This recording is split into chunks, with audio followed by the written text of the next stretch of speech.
Where is God when suffering and hard times come? Why does he allow it to happen? Where is God when war strikes and diseases cross the oceans? If you look at all the polls and data, or ask any Christian leader or teacher or evangelist, they will always tell you the biggest question people have about the Christian faith is, if God is all-powerful and all-loving, as we believe he is, and logically he really must be, then why is the world around us so wrong? Why is life so difficult sometimes?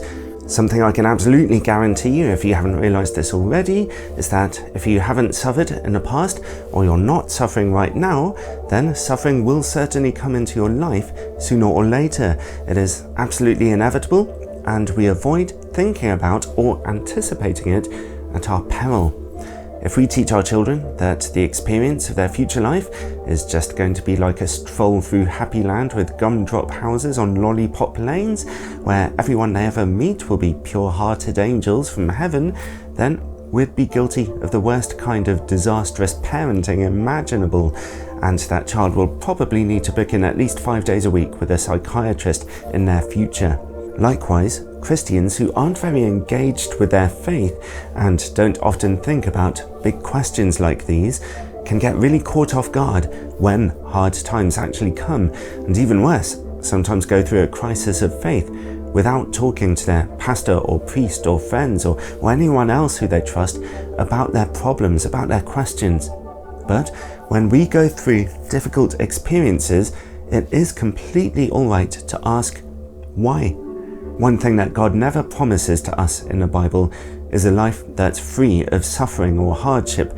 In fact, the Bible engages with the reality of suffering strongly in the books of Job or Ecclesiastes, in the Psalms, in the teachings of Jesus, in the epistles, and in Revelation. Even the most righteous people in the Bible, like the prophets and the apostles, went through serious hardship, some even being killed for bravely presenting the message of God to people who didn't want to hear it. The only perfect person in the Bible is Jesus, yet he suffered every kind of pain and evil and difficulty and sacrifice that you could imagine. Now, a huge part of suffering we often experience comes out of the presence of evil in the world, and the question of why God allows evil is a whole other subject, although related. We often suffer simply because of other people's evil or negligence or foolish actions taken against us, either directly or indirectly. Say we might be hit by a drunk driver, or poisoned by a lazy chef, or abused by our manager at work, or by some unjust law from the government. And very often we suffer because of foolish or evil actions that we have taken ourselves. Perhaps we were the drunk or careless driver, or perhaps we're sick because we didn't take care of our bodies in our lives, or lonely because we don't show love or respect to the people around us to build relationships. A very brief answer to the problem of evil is that God gives us free will to behave in ways that are good or bad, because he doesn't want us to simply be his unthinking robots in the world. The evil we are all capable of is born out of the freedom that God lavishes upon us. But I want to talk more about the existence of evil in another video. Right now, I want to think a little bit about the kind of suffering that seemingly comes out of nowhere, like natural disasters, or, as was the case just a few years ago, sicknesses and pandemics, and all the terrible trouble and pain that they cause. The question of why this kind of suffering exists, kind of natural suffering, and how to overcome it, is a problematic puzzle, not just for Christians though, but for every belief system and worldview. Take the paganism of ancient barbarian cultures, or the temple worship of the Greco-Roman gods, which were the dominant religious worldview of the time when Jesus came into the world. Whenever plagues hit the Roman Empire, pandemics which were far more deadly than anything we are experiencing recently, the pagan priests in their lavish temples couldn't imagine why their mythical gods would have sent such a curse, or if they were even involved.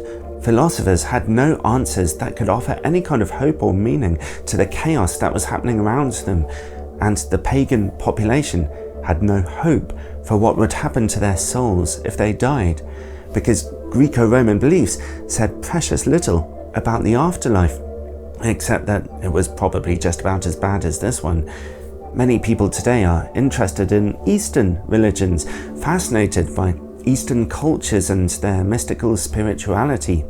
Well, Buddhism and Hinduism believe in karma, the idea that any suffering you encounter is due to your sins in a previous life.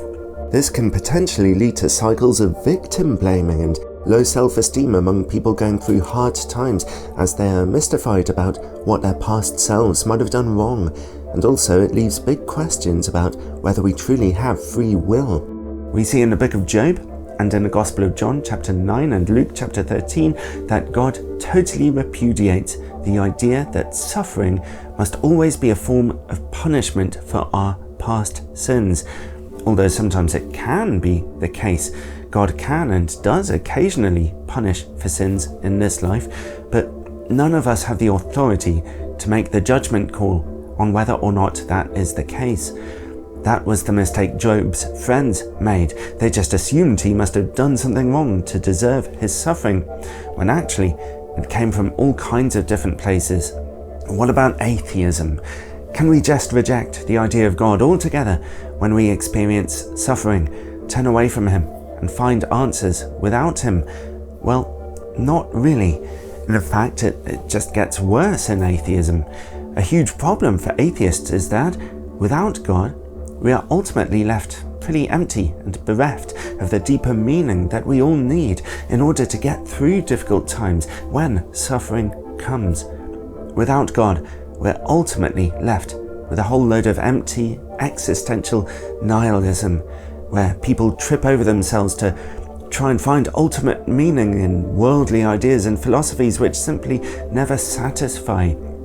They find that Friedrich Nietzsche was right in saying that there is no meaning in life apart from God, and so their risk of empty despair, depression, and even suicide go through the roof. At the moment here in the UK, the number one cause of death among males under 45 is suicide. You'd think that in our rich society full of technology with endless cheap entertainment and rising worldwide standards of living, people would be happier. But generations of Britons, in turning away from God, are discovering a God-shaped hole and desire for meaning in their lives that just can't be filled with anything but Him, no matter how much they try.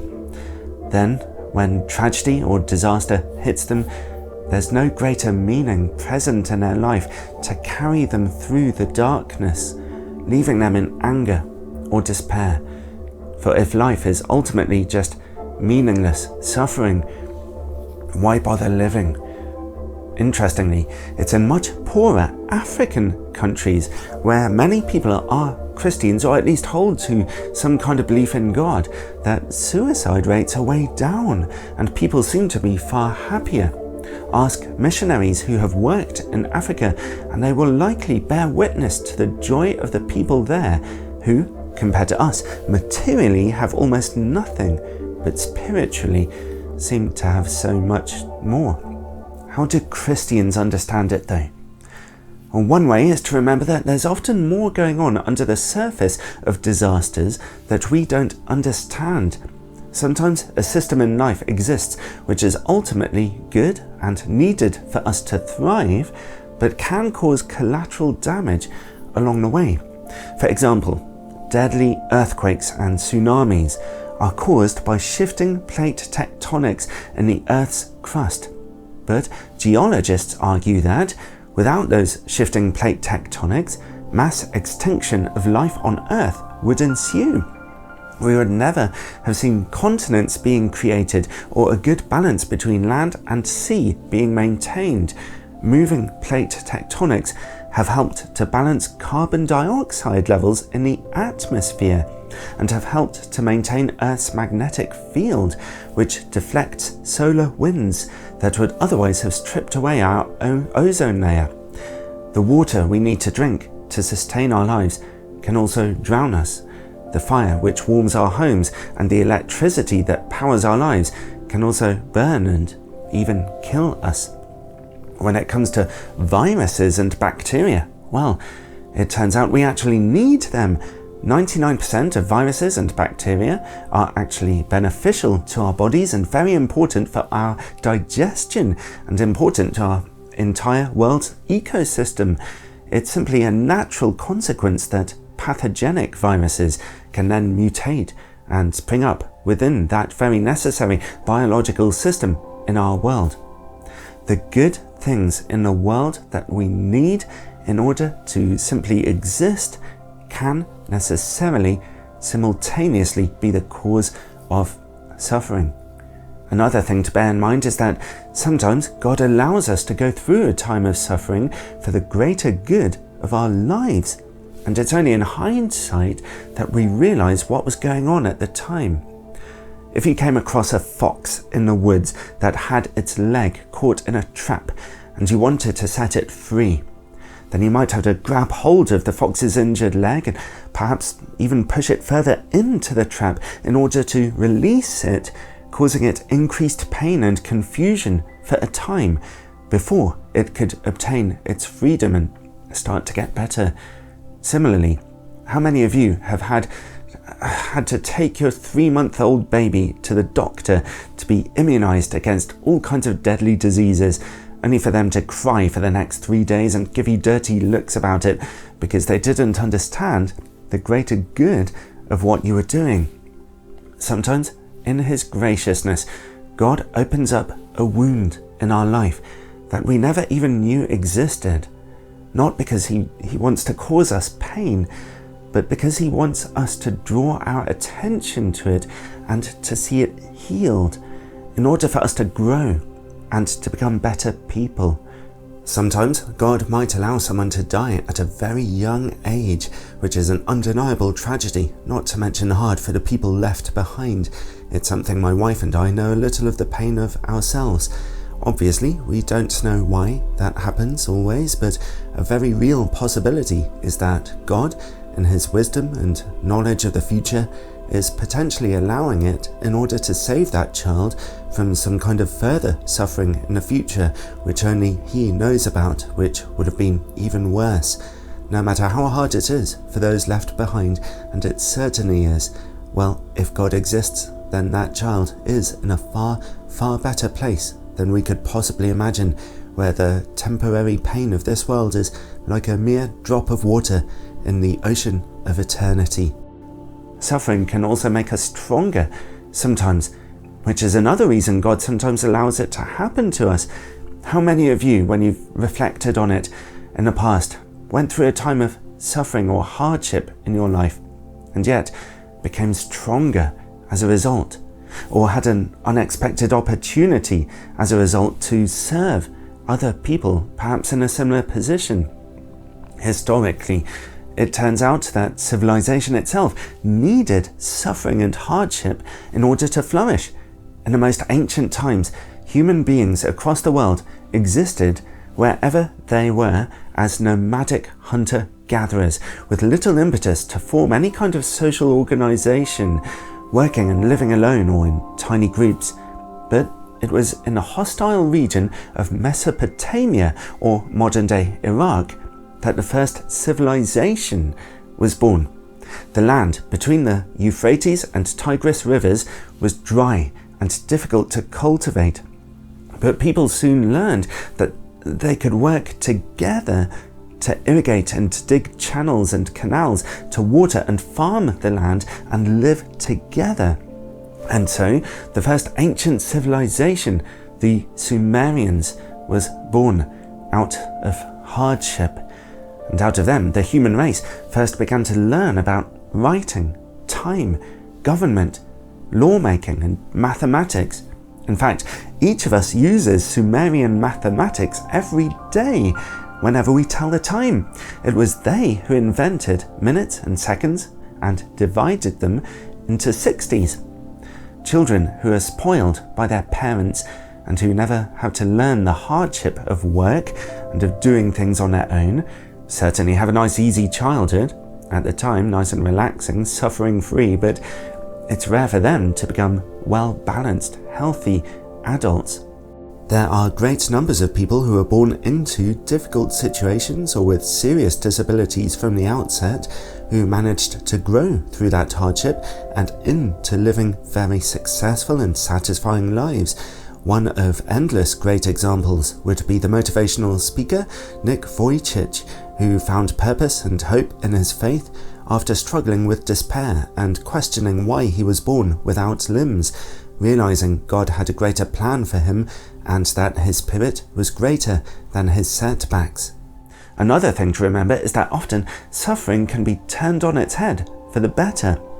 One of my heroes, Martin Luther King Jr., was not a perfect man, but he responded to the constant unjust attacks he had to suffer in his work for racial equality by letting them develop his Christian understanding of forgiveness more deeply, which in turn helped and influenced thousands of others who read his writings. His influential book, Strength to Love, was born out of that time of trial. Also, in the way that he responded peacefully to the attacks that he suffered, those attacks then worked against their perpetrators, who had the sinfulness of their hearts exposed to the world, with all the corresponding damage that did to their racist causes. This was the same tactic as Gandhi used in his own peaceful protests. In this way, they were just following the example of Jesus absolutely perfectly, and good came out of their suffering, just like the good that came to us out of Jesus' suffering on the cross. There's an old saying that it's only under the greatest pressure that diamonds are formed, and a healthy reaction for Christians to a time of suffering and difficulty can often be just to ask God, Lord, what do you want me to learn? What do you want to teach me through all of this? How could my suffering today be turned around in order to somehow help others around me? It won't always be the case then that can happen, but you'd be surprised how often it can. Ultimately, for Christians, what can really carry us through the hard times which we don't understand is our powerful faith, our readiness to believe that no matter what happens to us in this life, we are forgiven people, and God is going to receive us and take care of us in the next life, in a new creation, with no more tears, pain, or fear. For anybody to say, I can't believe in God because something wrong is going on in my life, I see suffering around me that I don't fully understand, well, that in the grand scheme of things is making an overconfident statement. How can we expect to fully understand the world of mechanics behind everything that happens to us, good or bad? The butterfly effect of cause and effect in our lives is unimaginable. The world we live in is certainly not the Garden of Eden anymore, but ultimately that is because in the Garden of Eden, human sin entered in and not only damaged the relationship with God that human beings could have, but caused collateral damage to all of creation around us. But Paul reminds us in Romans chapter 8 that one day it will be set free from its bondage to decay. Even if we suffer pain and disasters sometimes now, we as Christians need ultimately not have any fear of death. Our time in this world, with all its pain and sorrow, is simply a drop in the ocean of eternity. For those who truly believe in Jesus and repent of their sins, death is only a passage to a better place, with a God who made them and loves them, and with believing friends and family members who had gone before, who have sincerely come to God for forgiveness. God's aim for humanity isn't merely as simple as to make us all happy and satisfied and comfortable as if we were just his pets. His aim is for all people to grow in the knowledge of him with all the wonder, glory and holiness that entails. And sometimes it's just an uncomfortable journey. And when Jesus came to this world on a rescue mission for us, Well, because he loves us so much, he was willing to go through the same suffering that we do, especially in his brutal death. So, through Jesus' humanity, God is not aloof to your feelings and problems. He knows what they are, and he cares. And for those who stay close and faithful to him, God gives us good news through Jesus and good grace through the Holy Spirit to carry us through to a better place at the end. If you want to read up on this subject, and I do recommend doing so, there are plenty of fascinating books out there. The first is Suffering Life's Pain, Facing the Problems of Moral and Natural Evil by David Gooding and John Lennox. A classic book that touches on the broader points of the difficult subject of suffering is The Problem of Pain by the wonderful C.S. Lewis, for those of you who want to go much deeper.